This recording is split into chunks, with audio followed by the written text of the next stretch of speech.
Welcome, everybody, to Behind the Scenes of Serial Box's Wonder Woman Heartless. My name is Karama Horne, aka the Blur Girl, and I'm a culture journalist, content creator, and I guess professional geek. Now, just in time for Wonder Woman's 80th anniversary, we're here today to talk about this incredible new saga coming to us soon, or actually now, from Serial Box. For those of you who are new to the platform, Serial Box is a premium digital audio and reading platform and publisher that makes original content and takes some of your favorite characters and creates new worlds for them to read and listen to on their website and via the Serial Box app. Now, joining me today are director, producer, sound designer, theme music composer, Amanda Rose Smith, who is not only the head of audio at Serial Box, but is also an audio industry veteran in the audiobook, podcasting, gaming, film, and episodic world. She's worked on everything from Orange is the New Black and The Good Wife to The Walking Dead. Now, next up is the Wonder Woman Heartless writing team. Let's start with the YA author and creator of Seafire trilogy, Natalie C. Parker, who is with us, as well as the author of The Queens of Innis, Lear, and Lady Hotspur, Tessa Gratton. Also joining us is the author of The Girl from Everywhere and For a Muse of Fire, Heidi Heilig, and the award-winning author Alaya Dawn Johnson, who's written Trouble the Saints, A Phoenix First Must Burn, and A Summer Prince. Also joining us is voice actress Tiana Camacho, who is known for her work on video games like Ori and The Will of the Wisps, as well as shows like Pokemon. Welcome, everyone. Now, as we get started, I'll start with you, Alaya. I would like you to tell us what you've done on this project, and we're just going to go from you to Tessa, and then I'll start naming other people. But we want to hear what you did to make this project work. Okay. Thanks so much. So I was one of the writers of the first season, and I did episodes 3 and 5. So we got together, like as a team to kind of work out which episodes we were going to take charge of, and those are the ones I got a chance to work on, and so that was very exciting for me, but it was a very, very much a group effort. So Tessa, you're up next. Hi, I did one episode, I think it was episode 6, and I was really excited to have a chance to write that episode because it really pulled in a lot of the backstory of the magic and the antagonists. And that was what I was most excited about when we were working in the writer's room together. So I was glad to get to go all the way back to like ancient Rome and bring that up into the Wonder Woman story. Awesome. Tiana, you just made a magical Aurora Borealis background here. I'm here for it. What did my kitchen? And you did voices, am I correct? Yes, I did. I narrated Wonder Woman Heartless, and it was an amazing experience. I had a lot of fun working on it as a whole, deciding on so many character voices and affectations for all of these female characters, and making them all sound unique and different, and finding the little nuances in their personalities to ensure that I could create a very truthful performance, especially when these characters have such a long legacy. It wasn't necessarily much of a challenge, but it's very wonderful to have all these female characters that are all distinct and to try and find their personal voice and how they express themselves. And that was basically what I did. I narrated the story and I voiced a good chunk of the characters. So yeah, hi. Awesome. Natalie, you're up next. How did you contribute to this project? Hi, I'm Natalie. I got to come into this project as the lead writer. So I was working with the Serial Box team early on to create the entire outline and the whole story arc before we brought it to the writing team. So I have been on the ground floor since the ground floor of this one, and that's been really, really cool. as someone who still has pictures of my small self in my Wonder Woman underoos and Oh my has God, that underoos. right?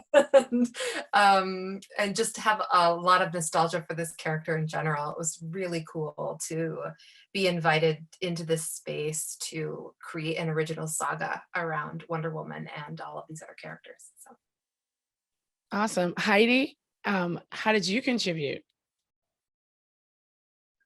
I was lucky enough. Hi, I'm Heidi. I was lucky enough to be a writer on the team, and it was I got assigned that, or and I wanted to do the 2nd and the 7th episode. So it was the one that had to kind of follow up all of like Natalie's amazing opener, and then the penultimate, which had to like set up the ending. And it was really, I was feeling the stress, but it was really, really exciting and fun. I also got to introduce Barbara Minerva, Cheetah, which was like super, super exciting for me. I had just such a great time. Awesome. And Amanda, well, I mean, you're at Cereal Box, so this is old hat to you, but what made this particular project special for you? Well, it was wonderful. It's never old hat for me, but Wonder Woman is particularly special just because I love female-driven stories, and it was really exciting to have a story with pretty much all female characters. So it's my job to help bring the author's vision to life in audio. And so I got to work really closely with Tiana, which was wonderful because she did such a great job with the voices. So it was really fun to be able to help create that world with her and those characters. And then also on the design and the music to really sort of bring the emotional aspect of the story to life and help propel it in that way. And it was really exciting to be able to imagine out loud some of the stuff that the rest of you guys were writing. So that was really cool and fun. And also to write a theme for a female superhero, that's like a lifelong dream. So it was a great project. It was really, really fun to work on. Awesome.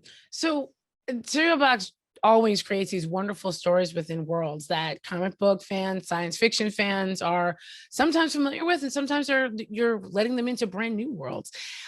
Natalie, how fun was it playing in Wonder Woman's playground? Oh, oh my gosh, it was so much fun. There were so many possibilities, so many different directions that we could have taken this story in particular. But what was really cool was that I was given enough free rein to create within this world as well. So I wasn't just told, here are the characters that you have to work with. I was given some freedom in that regard and was able to create the magical device that we use, and then working with the entire team to build a story around that specific device. So what is how do I do this without being spoilery? What are the mechanisms at play here, and what are the cool, like, what's the word, artifacts that are left around that carry bits of god magic or human magic? And being in the room with the whole team, we had all of these really fantastic conversations about the differences between god magic and human magic, and what makes Wonder Woman who she is, and what are the things that are driving her in this specific story, which has its own kind of limitations and possibilities. So I can babble about this for a long time, but I loved Wonder Woman so long, and being able to just be a piece of that legacy was really, really cool. Maybe the coolest thing that's like ever happened in my professional career. Now, this is sort of for everybody, and whoever wants to answer first can. When you all heard you're going to be working on a Wonder Woman project, what was your reaction? Oh, you're gonna make me pick somebody? Okay, fine, Tessa. Oh, I was excited about the challenge, mostly because I have very little connection to Wonder Woman as a character, or like comics in general. It's not something that I have a particular background in. And I was, I'm married to Natalie. And so I have a lot of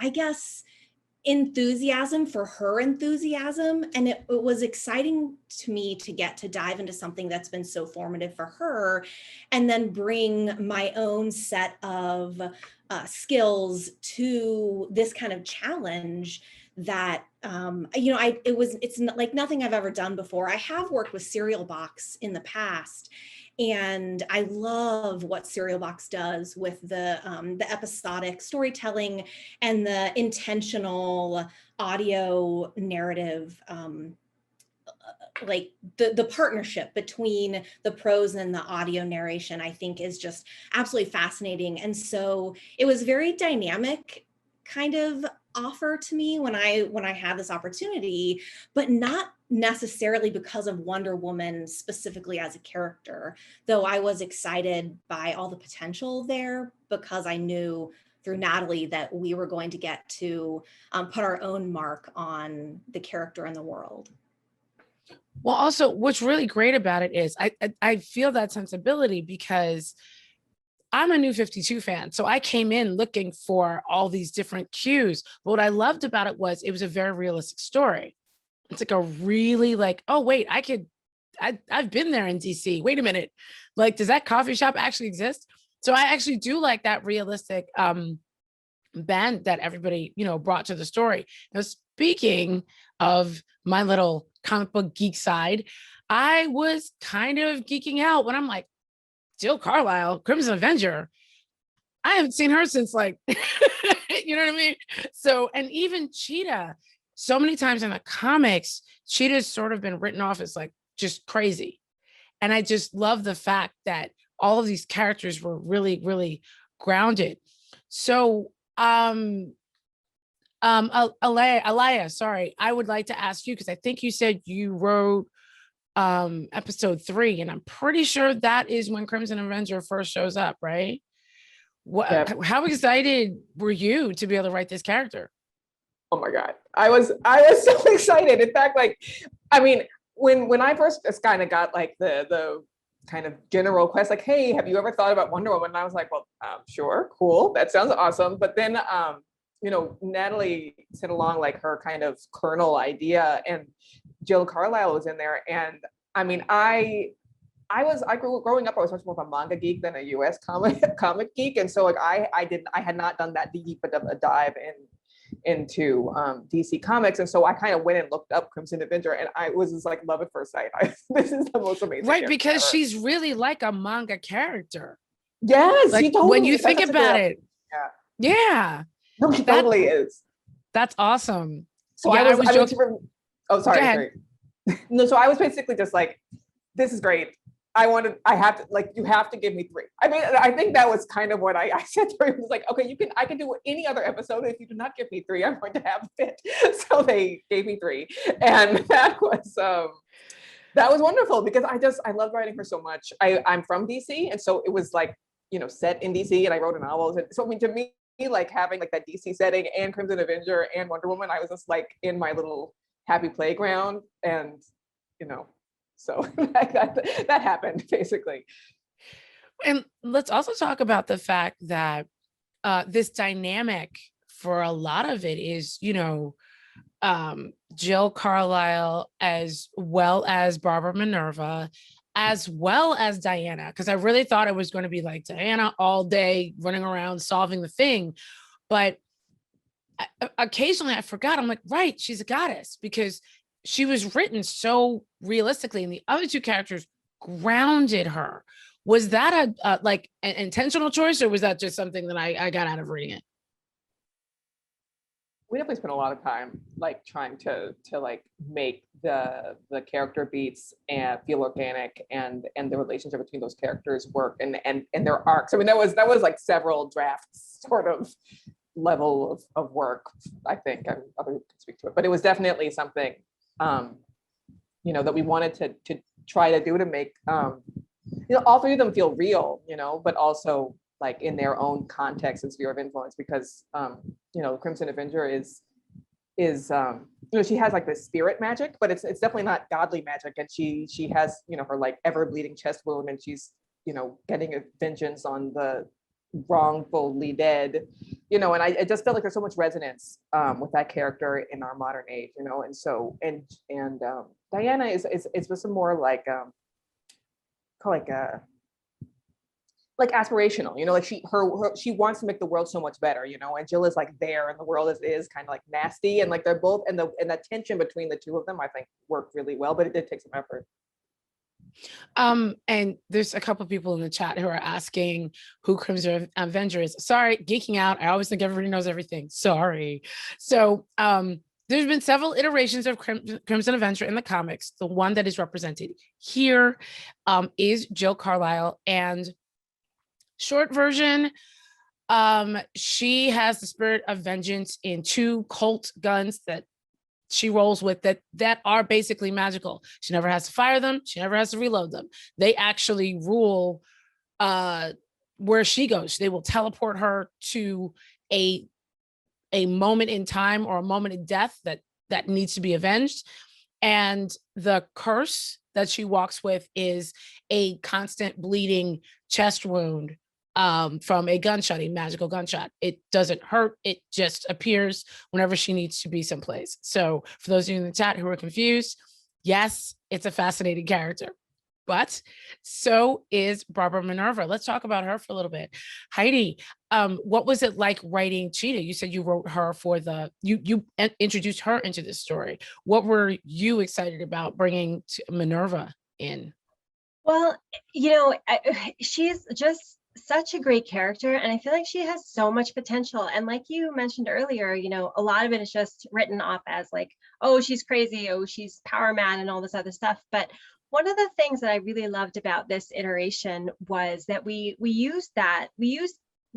looked through all of the old stories. Writing this was kind of like working with like a modern American mythology, which was really fascinating. So we could take bits and pieces of what we wanted and then add our own. Obviously, under Natalie's great leadership, we were able to really sculpt a story that hung together with the old and the new really organically. And so we took that sort of like crazy side of her and we gave her all of these like other angles that softened her character and sort of explained, but also it is hard not to give away any spoilers, but we tried to make her, you know, realistic, coming from a place that you could understand, but also, you know, she is in the world, she is a villain. So we had to kind of deal with that angle while she was, you know, along the journey with Diana and Jill. You wrote it so well though, because she is, I guess, and I'm not going to give it away, but like they're like frenemies. It's like, I don't know if that's just a YA term, but I totally was like, ooh, I feel the frenemy like tension with this crew.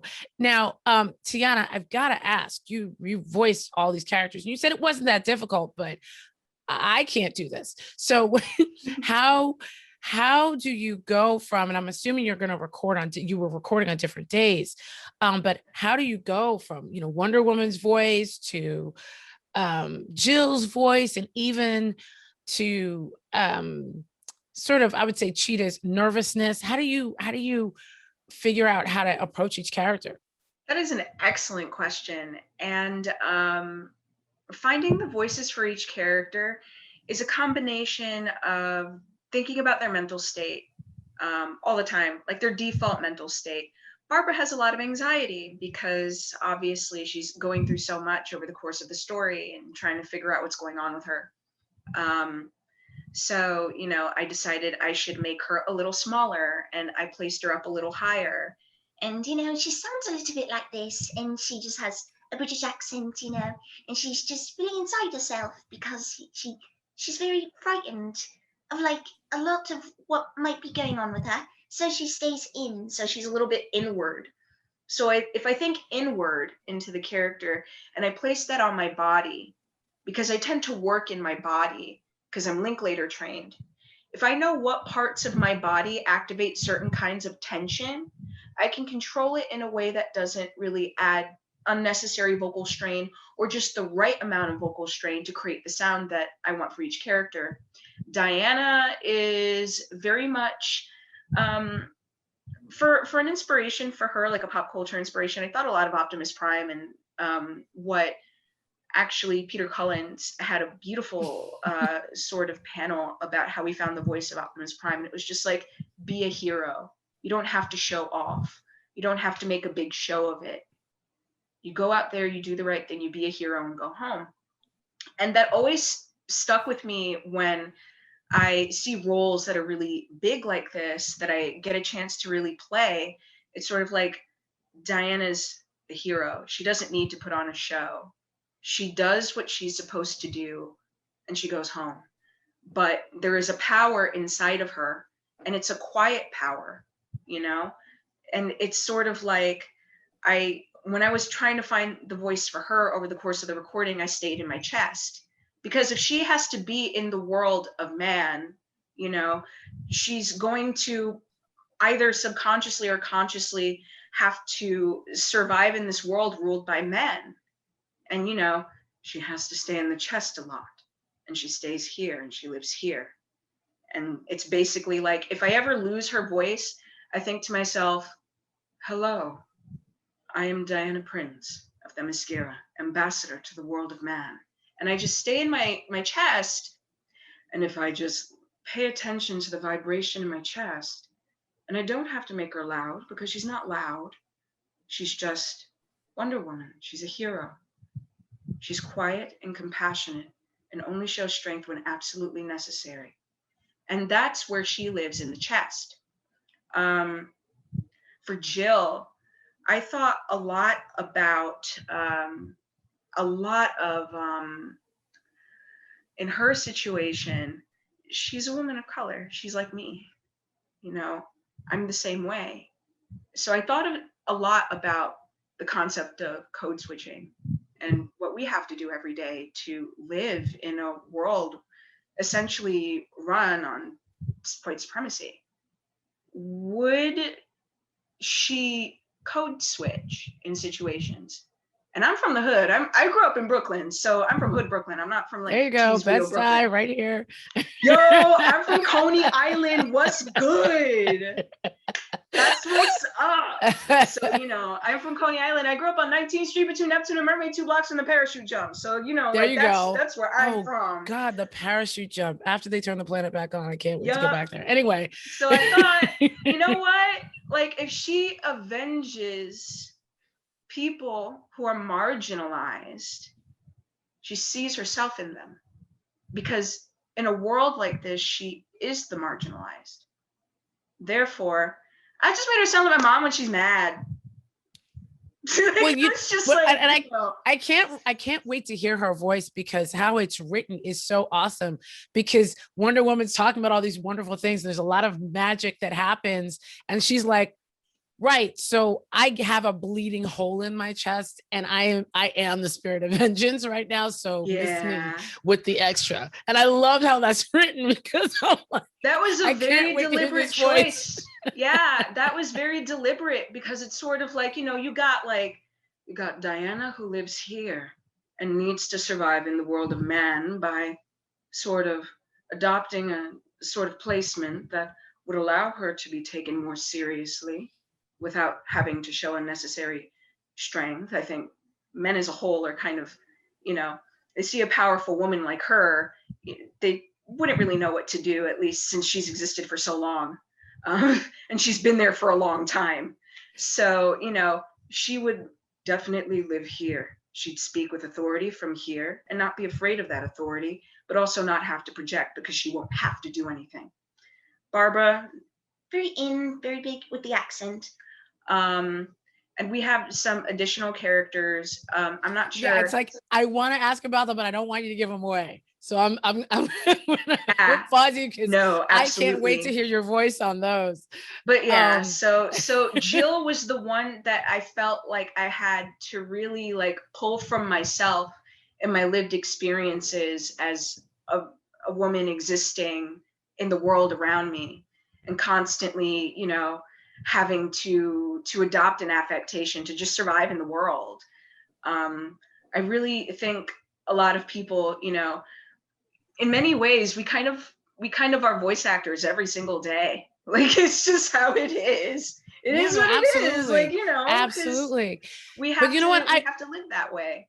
I want to actually touch on something you spoke about though, like the men's. So let's talk about these men's a little bit, because there is a and it also how the men in this story are dealt with, as it also sort of borders on another question I was going to ask about. That is the representation of the classism. So a lot of the people, and I'm not going to give away the whole thing, but we know from the description that there are murders happening, death is happening. Okay. And so they are all investigating something. But Diana, it seems to also be hit with the fact that there's a lot of high profile things happening. And some of these men, or one or two of the men that are high profile that have died, they're also being affected by some of the people that would be considered lower class or unimportant, or just frankly ignored. Can we talk about the concept of power here in this story, and power as it exists and power perceived? Natalie, what was really important to you to get across about basically not just vengeance, but power? So many things, but power was one of the things that we talked about from go with Diana, because she has so much power in the world. But how do we reconcile the kind of power she has with the kind of injustice that we see, especially with the kind of injustice that we have been that has become more visible to more people in the past year, in particular. So we wanted to have those, we wanted to have harder conversations about what her responsibility is, where her decisions come from, because so many of the stories that we see about Wonder Woman, she gets to operate, you know, up here much of the time, which allows her stories to disengage from some of the more, I guess, specific to the United States. Like, conversations about power that we are having right now are not necessarily very relevant to many of Wonder Woman's stories. So when we got into the room, we were really brainstorming on how do we bring her down into real life. Like you said, we were trying to make her feel like she was a part of this world, like she wanted to be a part of this world. And part of that is learning how to engage in power on the interpersonal level, and in these social structures that that for good reasons she doesn't always feel like she should have a role in, because she comes from elsewhere. So she can address large injustices, especially when they are born of gods or something, when she's trying to mediate or moderate the kinds of harm that those with greater power have. Did I complete a sentence there? Sometimes I lose it. No, you did. You did. But, you know, we wanted to bring her down into something that felt a little more like immediately relevant. So all kinds of power. And actually, I gotta ask, when, as you were scripting this, was it 2019 or was it 2020? Oh gosh. Well, when we were scripting, that is a good question. Anybody else can chime in here. So I think that we were doing like the large scale beats in 2019, and then when we were really building each episode and getting into this level of story building, I think it would have been 2020, but like early on, because there were some things that we had to renegotiate as 2020 went on. Does Oh anybody, yeah, no, that makes perfect sense. Also, what is time anymore anyway? what is Amanda, I will dovetail that question with a second one for you. Sure. What is it like running a company and doing a project like this in the middle of the dumpster fire that was 2020 Well, and a parallelogram that we are still in? well, luckily I don't run the company. I just I'm this head project. of the audio. It was this project, by now. Luckily, Tiana has a fantastic home studio. So it was relatively, it wasn't as hard as it could have been. Earlier, the audio part of the project always sort of happens at the very end, just by nature of the process. So some projects that we had as a company earlier in 2020 were a little bit more seat of the pants in terms of figuring out how to record and navigate that whole thing. But the combination of Tiana having this fantastic booth and us being a little bit more familiar with the home recording process by the end of the year there, made it pretty smooth sailing, honestly. I call in, I Zoom with her just like we're doing now. And I have my iPad and my little Apple Pencil, and I mark up the script as we're going along. And I pipe in, unmute and go, hey, can we go back and do this other thing, And we have just a really nice, comfortable back and forth. And then she sends me the audio from her booth, and then we go and we patch it all together and come back for retakes. And then we put all the design and the music and all that on that, makes it a cohesive project. Speaking of design, I have to ask you, we talked about some of these men who died. How does one make the sound effect of a heart being ripped out of a chest? What around your apartment are you using? Is it ketchup bottles? What's happening? I need to know. Well, I have done a lot of that stuff in the past. I actually have a booth right here in my apartment. So there are times if I can't get quite the right sound, I've gone in there with like a bucket of Jello and like all sorts of stuff, and you see what you get. But for this, it's magical, right? So I wanted it to feel really supernatural and so not really like an actual heart being ripped out per se, but more like a magical process that sort of lifts it out. Yes. And so it was much more of a supernatural kind of thing where we have this sort of increasing heartbeat sort of thing that comes in, and then a sort of whoosh, and that kind of thing. But I wanted it to feel very magical because this is definitely not a natural process, that we're going through. And that's one of the scariest things about it, right? No, absolutely. So and for those of you in the chat who are questioning, it's magical Jello. That's what you need. Magical Jello in your apartment. All Jello's and magical, a good mic, though, right? Right. So also you had like Crimson Avenger teleporting and things like that. The fact that you had all these magical elements, was it just layering sound effects, like the process of building these things? Sometimes it's creating, like we talked about. Sometimes it's layering things and trying to get a sense of what the feeling would be. The writers did a really great job of describing how she feels when she's going through this process. So I like to take clues from the writing and sort of imagine the emotionality of it and the physicality of it. And, she's dizzy, she's disoriented, she doesn't quite know what's going on.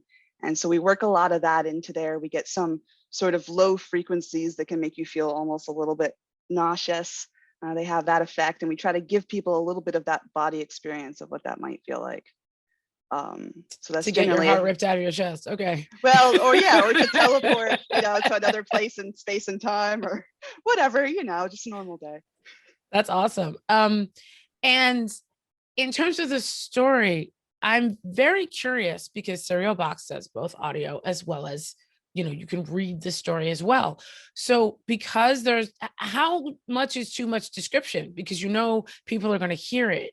So what's that process like of building, knowing that people are also going to have the audio to play along with if they want? And anybody can ask that. I'll say it's really exciting from my point of view. Usually I don't get to work with writing teams at all, or to really have any kind of like interaction. In a lot of cases, if you're creating a typical audiobook, which this isn't, you don't, by the time you get the material, there's just no real interplay or collaboration. And one thing that I think is really exciting about the work that Serial Box does is that we do get a lot of opportunity for collaboration and that kind of thing. At least from my side, I find that very exciting. Story question again for fans of Wonder Woman. Are there, from what I read, I feel like there's some Easter eggs, but I didn't read the whole thing. So, because I wanted to be fresh for this. So are there Easter eggs there for fans of Wonder Woman who will know like certain little touch points? Because I know it's very grounded, so people who don't know the characters can still really get something out of the story. But I'm really curious as to, for the comic book fans out there, whether or not you've given them any Easter eggs per se. I think for sure that there are a few. I think Heidi did a really good job of layering in some later in the story in particular, that I won't spoil, but there's a couple in there. There's a couple in there for sure. So Heidi, actually, I did want to ask you a question. You said you worked on like an earlier chapter and then one of the penultimate chapters. How are you part of the process all along? Like, are you sort of reading what everybody's doing before, as the process and the project is being built? Or is it at the end that you got all of everybody else's chapters and they were like, great, take us into the finish line? Like, how does your process work? So we were really, really lucky to have a very strong collaboration the entire process. Natalie gave us a very a thorough outline of how she saw the piece going. There was like a solid arc, not only for the whole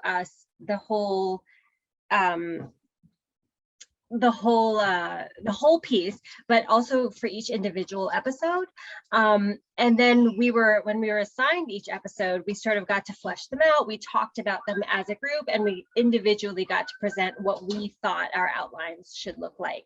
And so the work was really, really close and really collaborative. And I definitely looked at I remember a moment when, because I have the ability, I had the joy of having a Crimson Avenger in a lot of the episode that I was writing, episode 7, and I remember reading Alaya's intro of her, and she was so clear. Her voice, her description, just her entire story was so clear that she snapped into my head, fully formed from just being able to read that episode. And that was in the first half. I think episodes 1 through 4 were written fully before we had to write episodes 5 through 8. So I did completely have the benefit of seeing everyone else's work when I was trying to craft the 7th episode, and it really, really was very helpful. That's awesome. I'm also curious because think of something that's not going to spoil this. This is for everybody, but I really want to hear what your favorite scene is. Now, it does not have to be, like I said, spoilery. You could say, oh, when Diana's at the coffee shop, that doesn't spoil anything. You know what I mean? So think about what's your favorite scene. And yes, Alaya, I'm going to start with you again. Tell me what your favorite part of writing this project was. Okay, well, probably. Okay. I don't know. The favorite. I'm like, which one should I?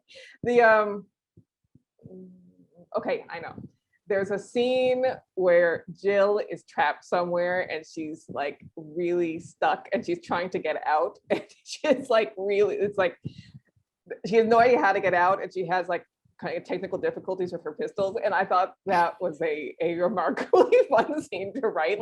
Also where it was in the context of things. I don't know, for some reason when I was writing that, I just kind of had a lot of fun with the voice, and so that was for me, that was highly enjoyable. And probably my favorite scene to read was a kind of very interesting, different opening that Tessa pulled off in her episode, which I will not spoil, but I thought that was really cool.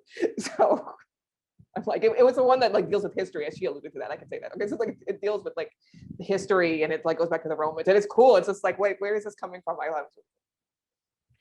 Okay, so she called your name, Tessa. So you're next. What was your favorite moment in this project? My favorite moment to write was I snuck in an antagonist point of view into my outline, and nobody made me take it out. So I got to write a really brief scene from the antagonist. And this person is just delightful, completely delightful. And they're in it a lot. So I'm trying to be really careful about spoilers, but that was a lot of fun and just very freeing to write. I'm an antagonist and villain fan, especially complicated villains. So that was extra special for me. Yeah, I really liked it. So Tiana, I know this is going to be asking you like, who's your favorite child, but what was your favorite scene to voice, or if you don't want to spoil it, your favorite character to voice in this project? Well, okay, Amanda's laughing because she knows what I'm about to say. So, I'm not sure if I can give out too many details about when I got the audition, but at the time, I was actually donating stem cells in Boise, Idaho to someone suffering from leukemia. Oh, wow. And I get this audition. I don't want to do anything, okay? I had filgrastim for 5 days. I want to take a nap. Like, I don't want to record anything. But they're like, my agent was like, hey, please read. I want to make sure you do it. So I looked through it, and it's this interaction. I will never forget this. It's this interaction where Diana, Jill, and Barbara they're just in a car. They're going somewhere, right? Amanda's nodding. I think I know what scene you're talking about too. So, You took my answer. That was no, but wait. So all of Barbara's interactions with Jill just reminded me of like all the times people touch my hair without permission. I don't know why it woke that within me. It just did. So when I read through it, I was like, oh my God. Ooh, oh no, what is she doing? What is she doing? Don't do that. Don't say that to her. Oh, no. And then I was just reading through it because it evoked like this visceral reaction out of me. And I had to play both of them. So it was like, I had to be the person from the point of view of treating this woman, this Black woman, like a curiosity. And then I think of every moment that people were just like, what are you mixed with? Can I touch your hair? Oh my goodness, hi. And it just was like, it woke that within me so much that it was sort of like playing both sides was just like, wow, this just reminds me of so many things that have personally happened to me, but like in a funny way. And poor Diana's just she's just like, oh, okay. Yeah, dragging through the thing. She's just got to be there because she's Wonder Woman. As a She's got witness. to be there just doing her thing. Like, okay, well, all right. If everyone's just going to argue in the back of the car, but I need you all That was one of those real moments that I was saying, like, whoever thought Wonder Woman and Crimson Avenger get in the car with Cheetah, like, you know. Heidi, I want to go to you next. I'm going to give Amanda some time to pick another scene. What was your favorite moment? So I have to say, I think that my favorite moment to write was one that I actually had to rewrite a couple of times, and because it just wasn't quite right for what we were planning on, but it was in that 7th episode. And we ended up with them in a construction site, racing to battle into I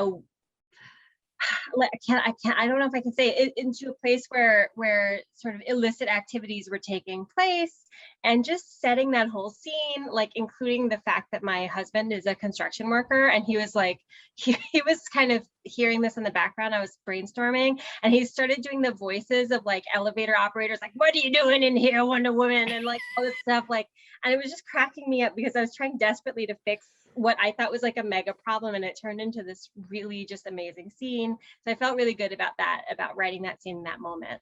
And I, my favorite, I'll say the favorite to read also was when I read the 8th episode. It was the Natalie's, the finale. When I read it and saw what sort of had all of the work had like come to, and like where everyone landed, and like it was just so amazing. And I like, even though I had seen the whole process and I knew it was going to happen, I was still just like, my mind was blown. I was like, oh my god, this ending is so good. So that was like a real amazing moment for me, because I'd never before had the experience of like been like, oh yeah, I'm on this project, I know how it's going to end, I'm still surprised. So that was really I'm just so glad that I am not the only person who talks to themselves when they're writing something. I just like, I feel seen. Thank you. Natalie, now I'm going to ask you, it's again, like trying to pick your favorite child, I'm sure, you know, what was your favorite scene, or what was there a scene, this might be easier. What was the scene that made you go, oh, I love that we got to do this? Oh no, you changed the question. No, it doesn't have to be that. It can be either one. It's a choice. It's a choice. I wrote episodes 1, 4, and 8, and I've been sitting here like flipping through each of them, and there are moments in each that just felt so wonderful. Sorry, I used the word wonderful. Okay. Anyway, I have to amuse myself, I guess. No, it's okay. Puns are welcome. It's fine. I do think though that last, the scene that Heidi is referencing in that final episode was one of the most powerful experiences, because when you're working on something and you're not the only one writing, when you have threads coming from these 3 other incredible writers who are helping build to this moment. And then it was like, this is a lot of pressure. Why did I pick episode 8? I wish I had given this to Heidi. But to have all of this come together and see all of the work and all of the characters, and I think this was the first time in episode 8 I got to, and it wasn't planned until I was writing it, but I got to move between Barbara's point of view into Jill's point of view into Diana's point of view, and sort of tug them all together. And it was one of those writing experiences that, as I got into it, felt so right, where it wasn't the plan. The plan was execute this episode. There was like no note about point of view or anything like that. But when I started pulling it together, it felt like magic, you know? It felt like story magic, where everything just braided together perfectly, and I was just getting to be the one plunking it out. So everything about that final episode it made the entire process that much more amazing. Awesome. Before I get to Amanda's answer, I just want to let those of you who put questions in the Q&A, I want to let you know I see them. I'm not ignoring them. I want to get the rest of these questions out that I have, and then I promise I will ask them. So don't go anywhere. Stay with me. Amanda, what was your favorite scene that Tiana didn't take away from you? You know, I tried to think of another one, but it really is, other than things that would spoil, so I'm keeping those under my metaphorical hat. I think really anything with the 3 of those main characters in the same space, including that car ride scene. It was just masterful character interaction, you know, between the writing and Tiana. She just nailed every character's interaction. And I remember getting that audition back and being like, yeah, okay, I think we're done here, you know. It was just the perfect scene. I got to really give our producer Rhoda credit for that too. It was just the best thing to pick for an audition, because it really just shows all of the characters and kind of condenses their points of view in a really interesting way. And I was just really intrigued by the idea of Diana realizing some of her privilege and trying to come to grips with what her responsibility is and what that means about her place in the world. You know, it's just really compelling, you know, and it's interesting that, you know, you would think I would pick something with stronger design or something like that that's a little bit more audio focused, but I just think that the characters are just really one of the best things about this story. No, they are amazing. And one of my favorite things is I'm a huge fan of secondary characters because I feel like it's secondary characters written really well. They will support the main. That's just a thing for me. And I'm also coming from comics. I stay looking for Easter eggs. So, but I really liked, there's like a moment, and it has nothing to do with the main plot, but there's like a moment where Diana stops by a bakery and she's helping the owner like hold the door Yes. open, and her daughter comes in and is like, "Oh, is that a new dress? Tell me what you're wearing. Are you going to another gala?" And her mom's like, "Stop, just please stop." Just little moments like that that felt very real, that did ground, the story. I'm not going to give it away, but the maid and her family, that was very powerful for me, because I will say when I started the story, I was like, huh? And I was like, okay, I'm going to stick with this. But I love how each of the characters balanced each other out. But there were a lot of characters in this story, secondary characters that I always laugh when I read superhero stories normally, because I'm like, everybody in that building just died and we just ignored that. Like everybody underground, but there's really consequences to superheroing, if I could use that word, in this story. How important was that just overall? And did you have any favorite secondary character moments?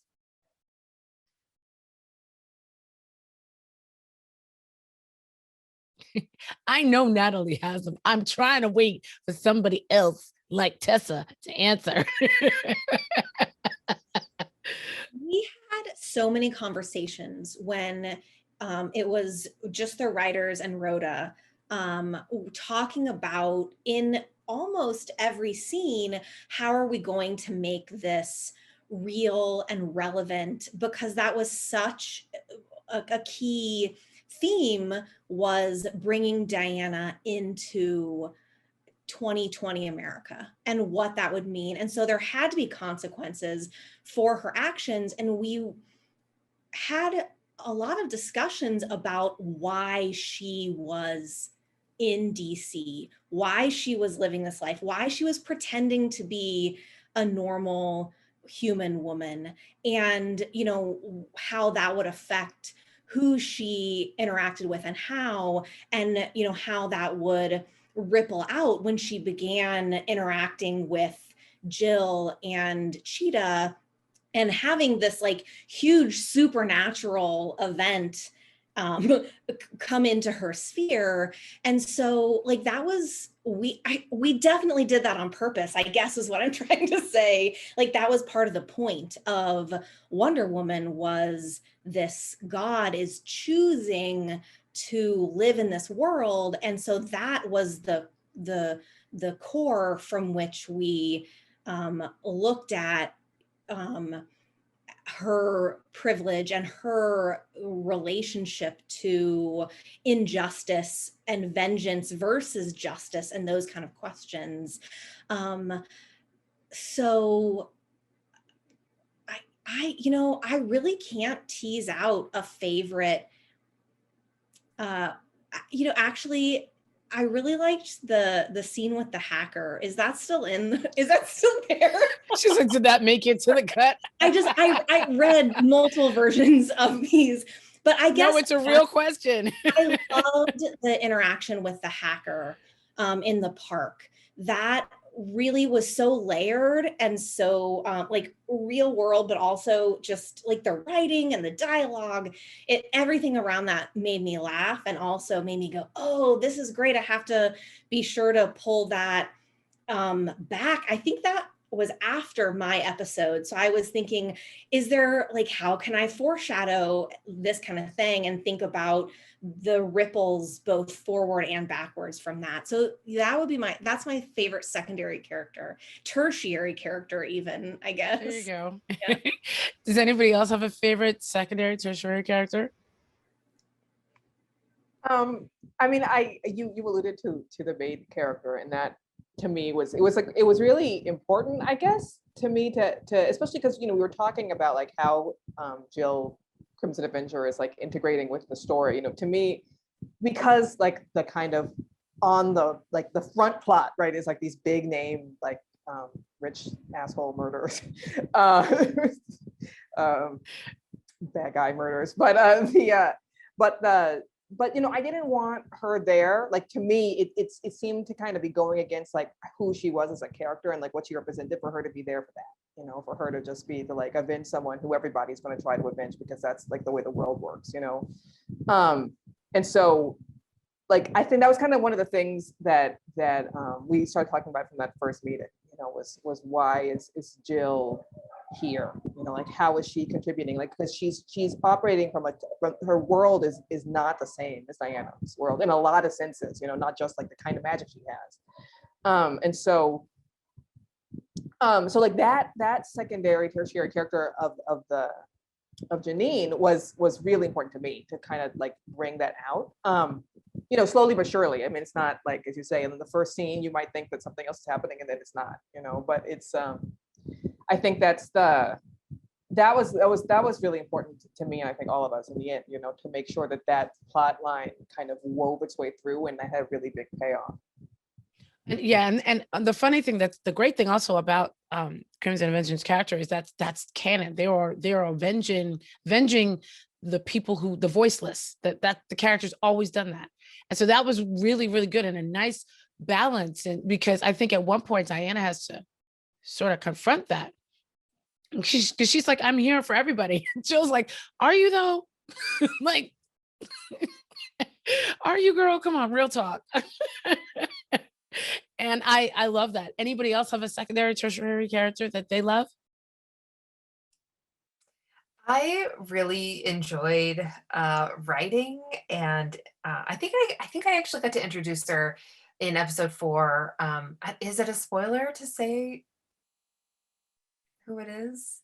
Somebody who's introduced in the greenhouse, I guess. And then she's a magical being. A magical being. And then she sticks around for a long time. I really enjoyed introducing her and writing her interactions with Jill in particular. Yes. Jill, like, don't ever touch me again. Right. Like, don't ever touch me. Don't do it.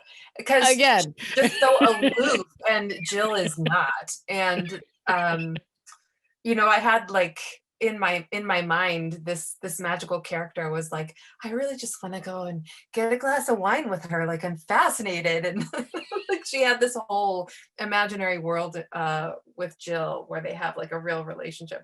But of course, that's just in my head. Anyway, I just enjoyed her. She was so almost fairy in that way, where she was so godlike and so not connected to this world that it was a lot of fun to dig into that kind of character. So before we get to the questions, Heidi, did you have a favorite tertiary character?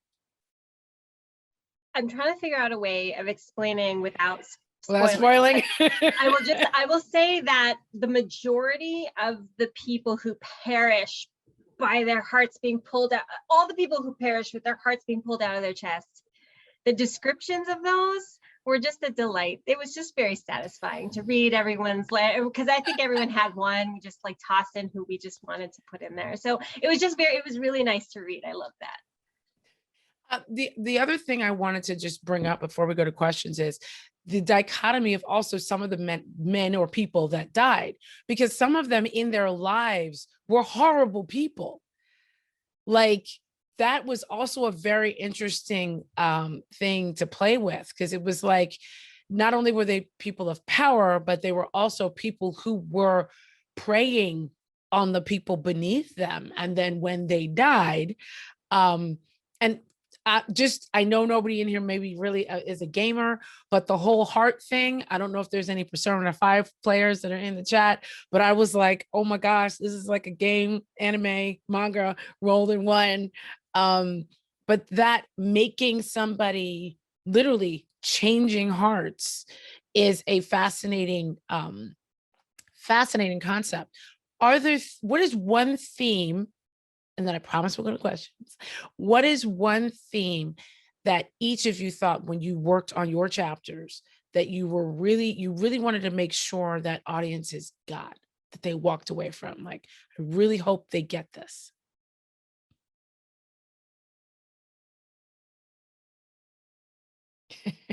Heidi, it's fine.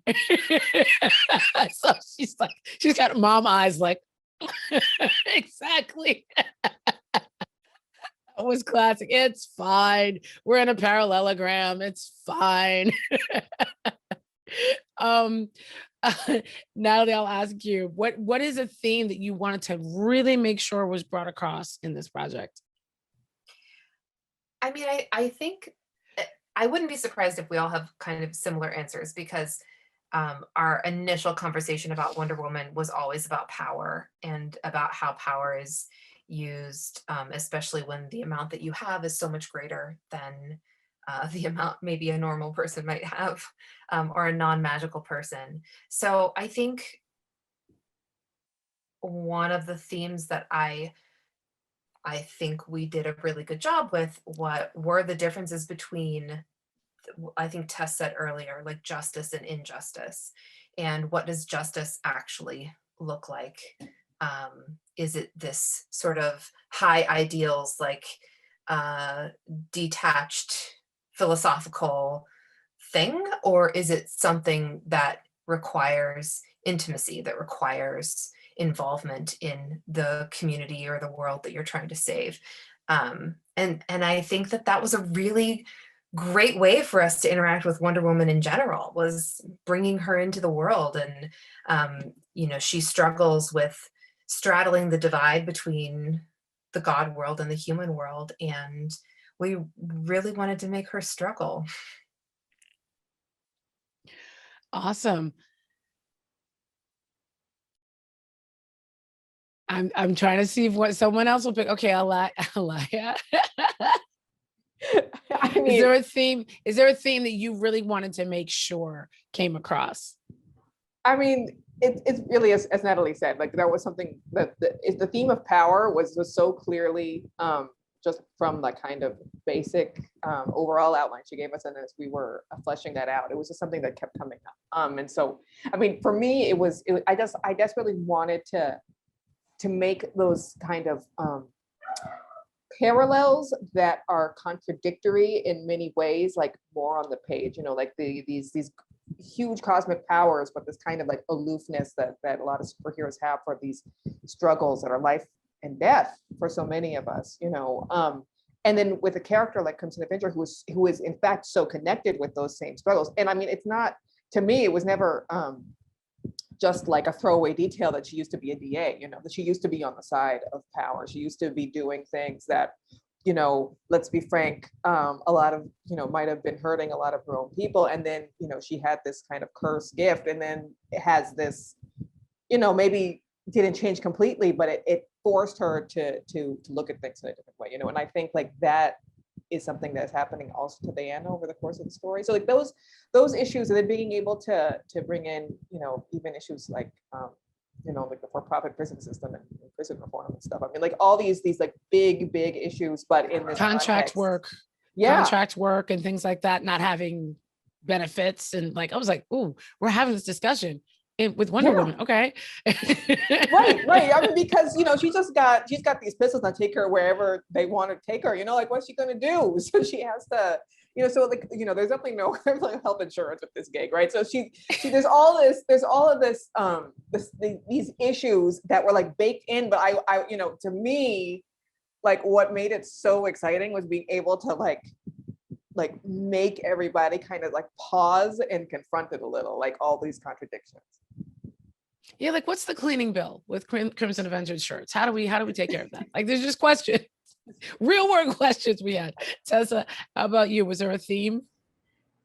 My episode is very concerned with really the, I guess, artifact that is causing all of this. Like really the heart of the problem.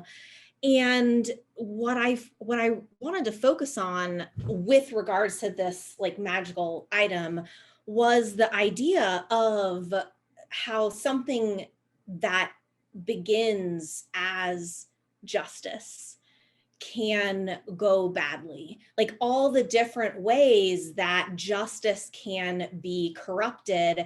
And even like, is it inevitable that something that begins with justice, once it's in the hands of humans, once it becomes, reaches a certain level of power, once it's necessary that there be support structures, is it inevitably tainted and corrupted, because that's the nature of human like structural power.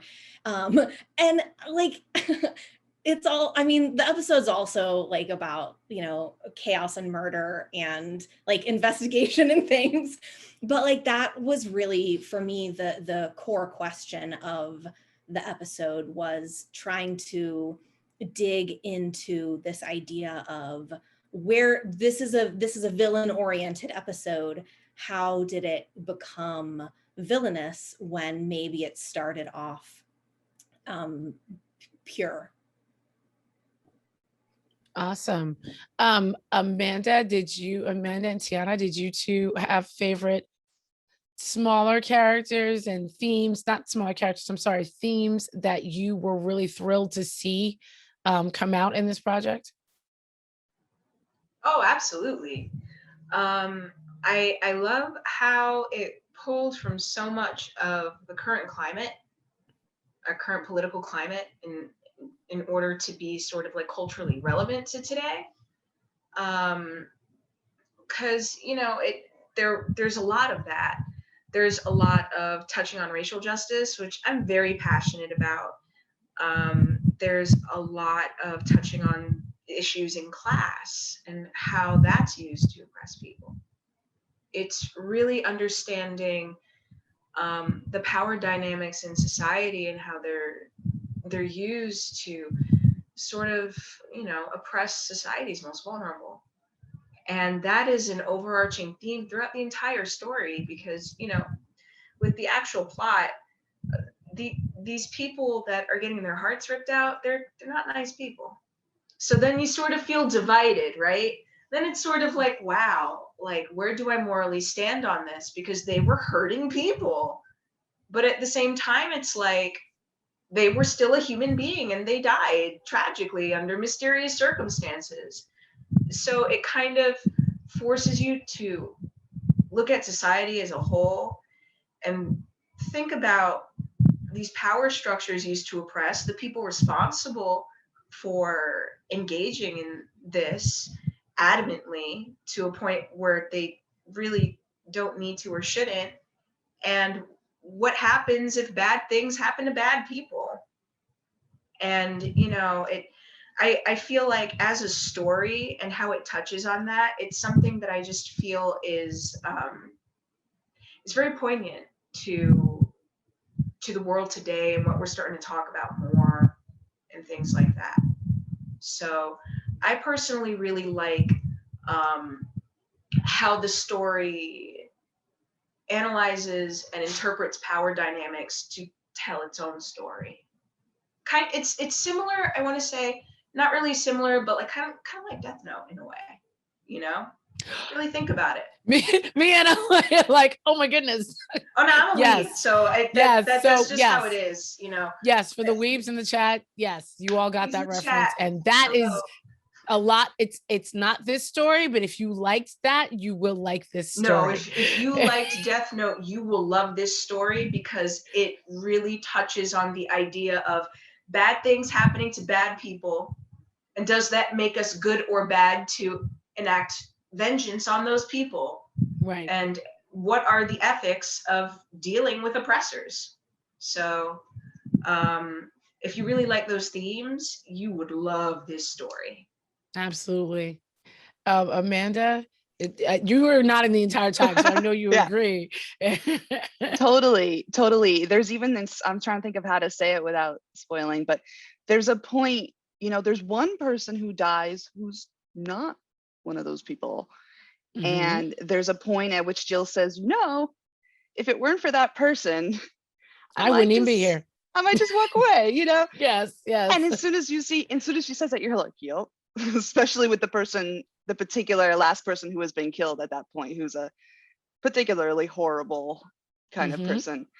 And I thought that was a really good thing to bring up, like everybody's just said, the difference between vengeance and justice, and also the privilege that's wrapped up in that. When you're not part of the group that's being persecuted, you can afford to have a different sense of what justice is and to look at different parts of that. And I think that one of my favorite parts of this theme that everyone's been discussing is Diana's sort of awakening, because a lot of times privilege makes you blind or makes you ignorant, where it's not so much that you have this privilege and you're like, that's great, I'm going to go and abuse it everywhere. You just kind of go about your life and don't see the things that don't happen to you. And that's also a problem. And there are multiple times throughout the story where Diana's just sort of like, oh, wow, I didn't think of that. Oh, that's how that works. And it's just sort of, there's this world that she wants so much to be a part of, but she's not quite. And being a part of it means realizing that it's not all perfect and realizing the things that she's been overlooking for so long. And I really liked watching her sort of awakening and journey in that way, and seeing her realize that a lot of things that she thought maybe weren't that complicated are actually pretty complicated. So. And I also love the levity that comes out of it, because there's some moments that Jill is like, you've been here how long and you just got this? Like, it's so funny. Like, it's completely irrelevant. You just noticing this.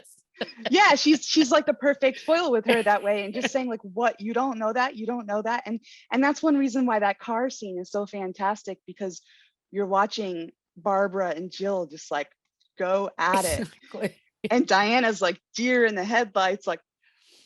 And there's this one point, and every time I would hear this when we were editing, Tiana just did such a great job where Diana's just like, okay. She goes like between them and she's like playing this referee sort of role, and she's deeply uncomfortable and sort of throughout the story forced to sit in that.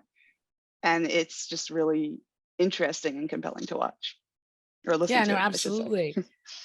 So we have 3 questions in the chat, and they've been very patiently waiting, and we're going to answer these. And they're very interesting questions too. David Gallagher, thank you for being so patient. Thrilled to hear Heartless. What are some of your favorite Wonder Woman stories?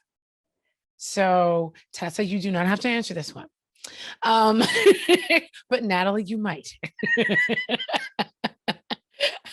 And anybody else who'd like to answer. And these don't have to be stories that are referencing this book. Just in general, what are some of your favorite Wonder Woman stories?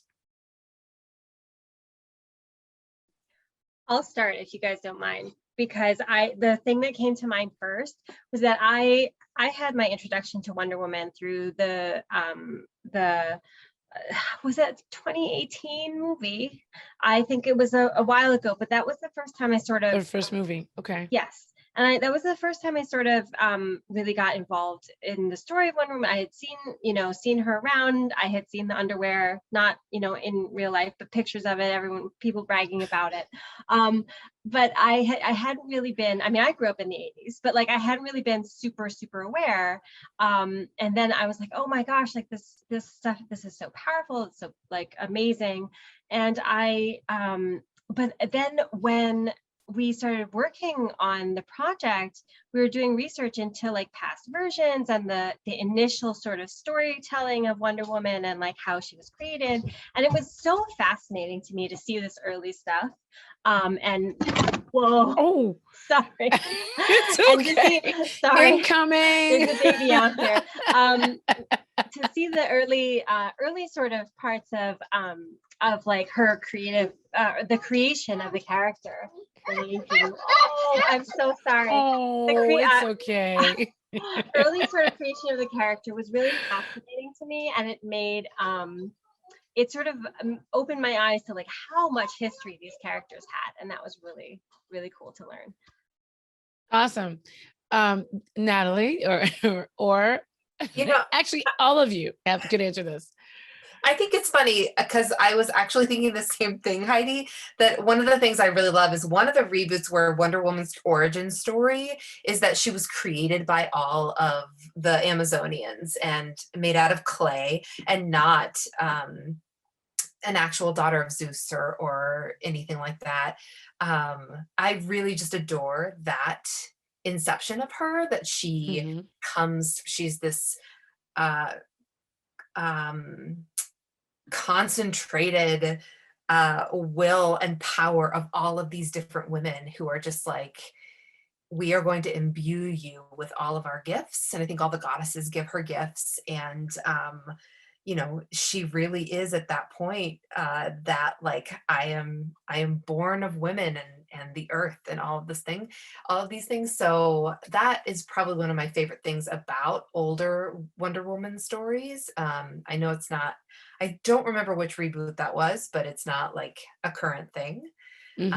And I feel she's been around 80 years, Natalie. This is not a test. You are fine. It's a lot of ground to cover. But I just really adore that. And then, you know, anytime she uses the invisible plane, I'm on board. That's awesome.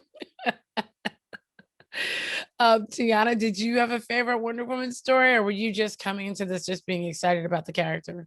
Well, I was raised in a nerdy family.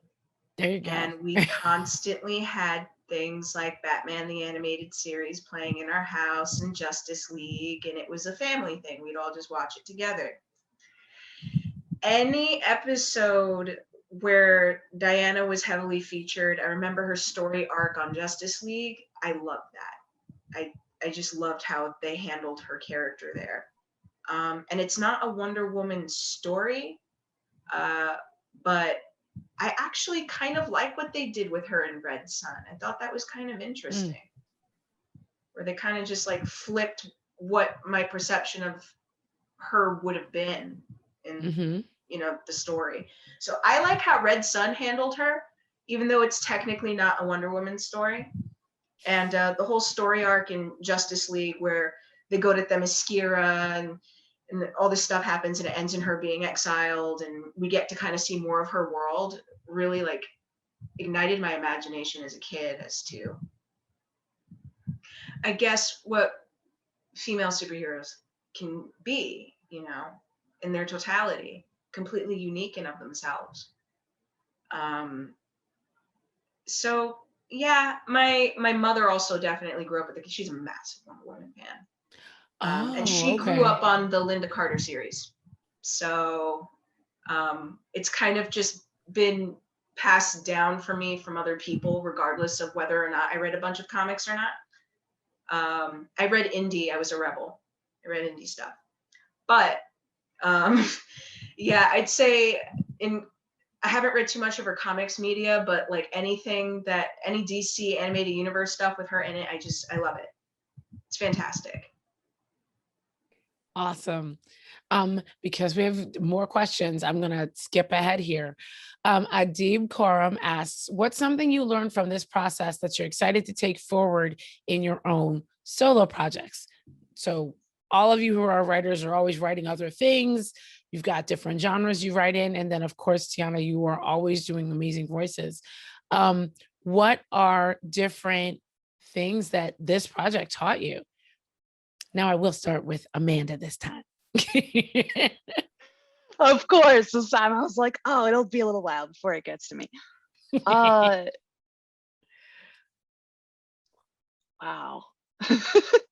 I would say in terms of bringing to other projects, I would say really focusing on the emotional arc of a story and sort of focusing on that and coming from a place of that with the sound design even, which doesn't necessarily seem like something that you would do organically, but I've found that particularly with this story, you know, I was delighted when I read it and saw what it was, but it was definitely something I wasn't expecting in terms of it being a little bit of a whodunit and having less of the sort of kicking, punching kind of stuff that you see with superheroes. But I was really into it. And when I realized that that was the case, it was a matter of how am I going to make this sonically interesting when we don't have as much of the necessarily standard action stuff you would see in a superhero story. So I think that it really gave me the opportunity to stretch in terms of emotional sound design, and I look forward to bringing that to other projects. Oh, that's awesome. How about you, Alaya? Well, I'll say that I don't tend to be the world's most like economic writer. I tend to go like long and operatic, and the requirements for this were not, Alaya, write as many thousand words as you need. And it was like, please stay within the word limit. And I mean, like, it's always useful to kind of have a periodic reminder that yes, like I can force myself to cut unnecessary scenes and like attempt to find ways of consolidating all the stuff that I was trying to do and just economize enough. And it was interesting because the emotional beats were so important to me. So I was like trying to like get them in as neatly as possible. And so like that definitely was a struggle, but I felt like, oh, this actually is something I can do. So I would like to kind of take the forward and maybe like pare down some of the work that I have begun to create that is like so very sprawling because no one's gonna be word count. So your next book is going to be short stories. Okay, great. Tessa, how about you? What did you take away from this experience that might help on another project that you do? This was really good for me, partly because of how restrictive it was. Like similarly to what Alaya was saying, like there were a lot of rules that forced me to be more specifically creative when I was writing. And I'm also a long writer. I like to overwrite and then not really edit it down.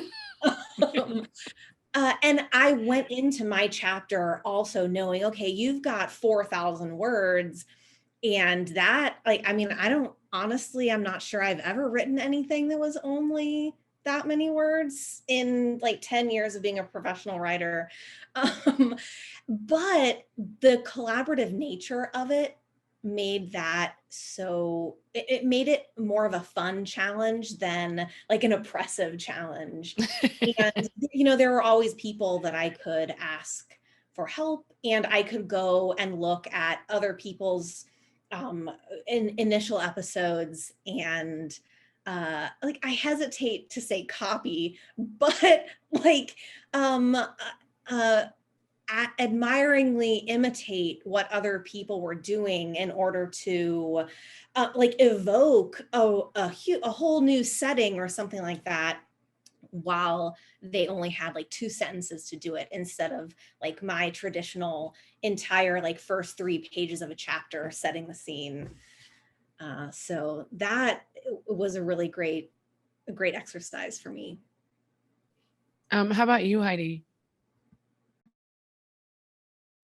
It's funny, I feel like I learned so much from working with these folks. I think that the thing that I will take away most is the need to be bold with the writing. I feel like I tend to be very sparse when I write, and I like my chapters are always really hard to expand. But I think also that it's not just the length and sort of depth of like the descriptions or the settings or the characters, but it's really how all of the co-writers they would mine every character, and no matter how deep they went, they could dig deeper and deeper and deeper and really bring out more and more of these gems from the their characters and their and the themes of the story. And I think that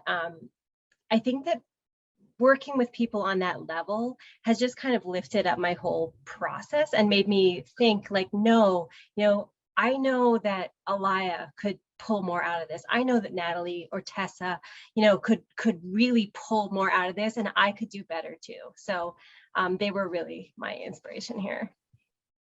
How about you, Tiana? Was this you do so many different voices, but was this a learning process for you in terms of just production? Well, I mean, I could definitely read through all of the stories and see how it was collaborative, because there were little like nuances in writer voice that were different along each chapter. So that was interesting. I loved how it was a collaborative effort from so many women contributing to one big overarching story. In terms of production, it's pretty simple. I mean, I just record out of my booth. I have my dog just shook. Sorry. I have. It's okay. He's a good boy. Like I just record out of my booth. I have my laptop outside, so I can watch or do whatever, and I just roll on my end and I send in the audio, which I've been doing for a long time anyway, because I originally started out of my dorm in Binghamton. So it was always like, I'm really no stranger to recording at home at all. So I would just, it was just kind of like that. And I sat there and it was just me having a lot of fun and bringing these characters to life, and working with Amanda was a blast, absolute blast. She's hilarious. And we just had a good time. And I think vocally I learned a couple of things, since I have so many characters and, they all have to sound at least a little bit different.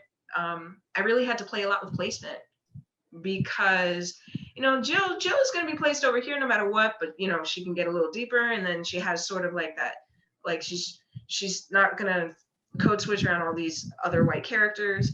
But then you have Diana has to be firmly placed here all the time so that it's consistent. And then you have to adopt that placement.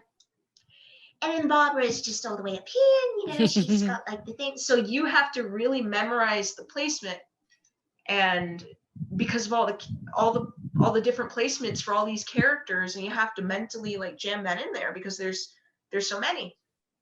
And really that's just paying attention to where sound resonates in my body and feeling the vibrations that my voice causes in my body.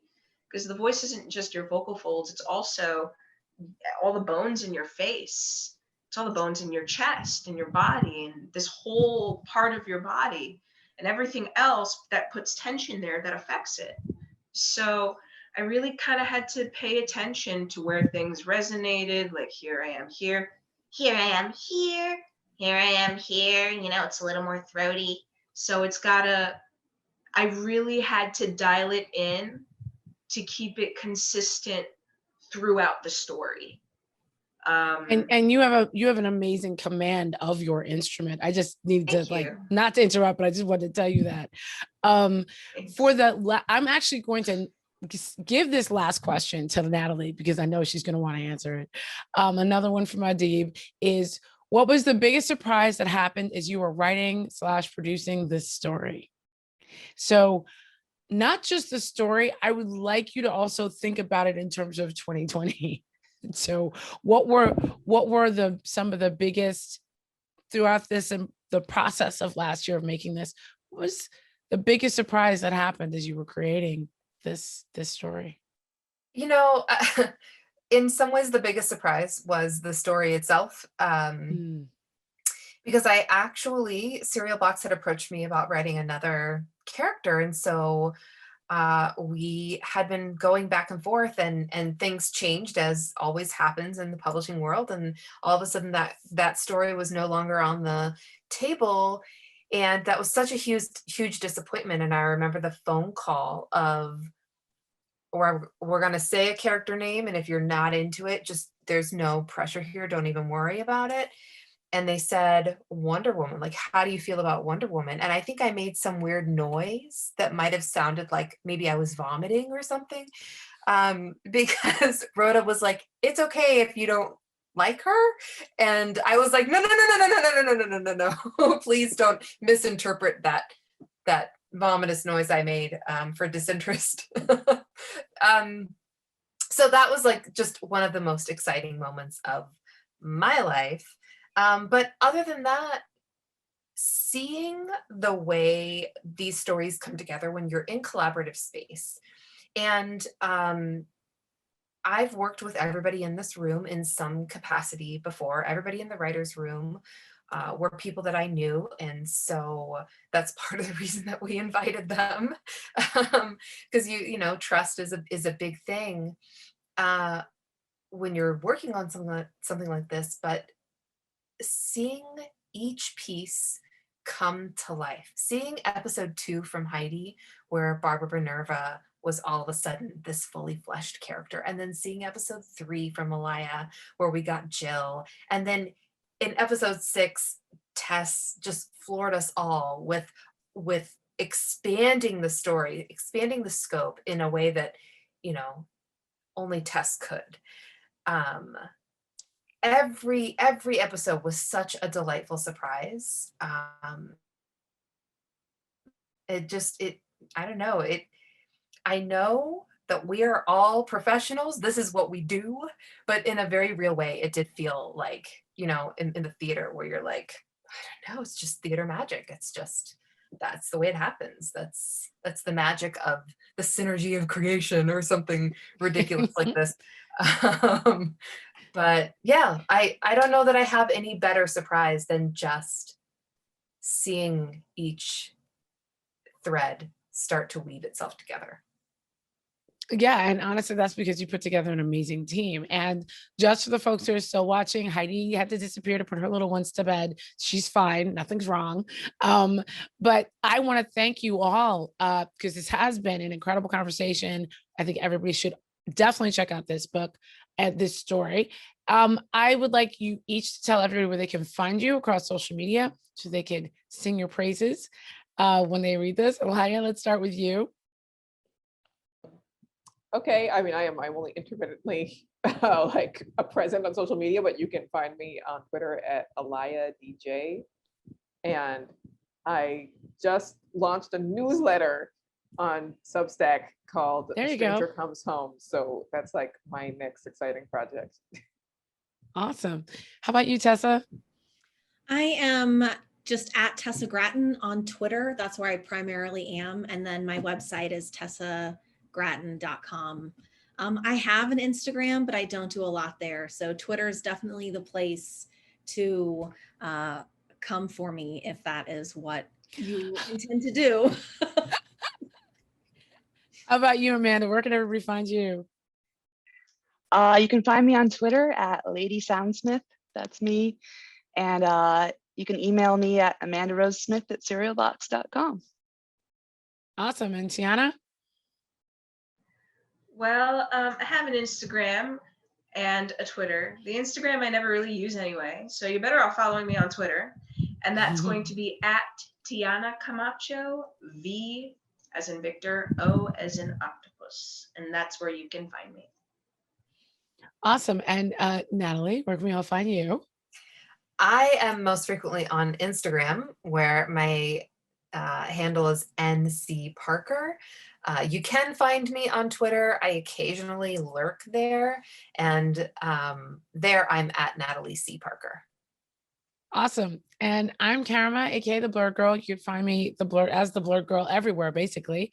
Thank you so much for joining us. If you want to read or listen to Serial Box's Wonder Woman Heartless, please go to serialbox.com right now. Actually, it's out, and listen to the whole first episode for free right now. New episodes are going to drop every Thursday. Check it out at the Serial Box app or at serialbox.com. Thank you all so much for joining me.